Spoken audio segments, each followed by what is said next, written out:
So far too. I hope I brought enough.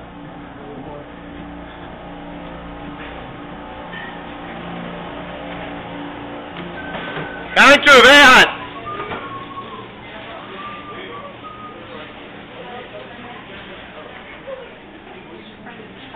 Just let on out, guys.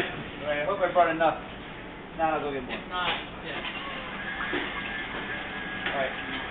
You want to throw on Spanish while I do it, or? You're pouring liquid nitrogen over a quart of creme anglaise. How cold is liquid nitrogen?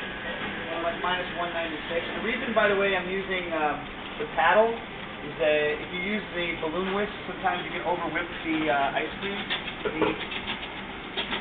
The liquid nitrogen is going to do the aeration by itself, so you don't need to whip the heck out of it. Guys, that right there is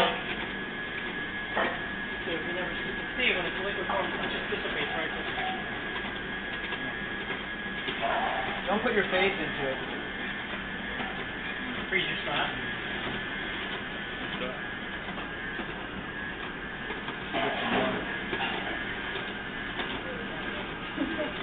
Usually you're supposed to wear glasses when you do that. Always. So, follow with your project. There you go. How hard do you want it? You want it like this? Nice and soft. Soft? Alright. You want it harder or you want it like this? Wow. Amazing. You want it harder or you want it like this? No, this is good, huh? This is good, huh? Thank you, Dave.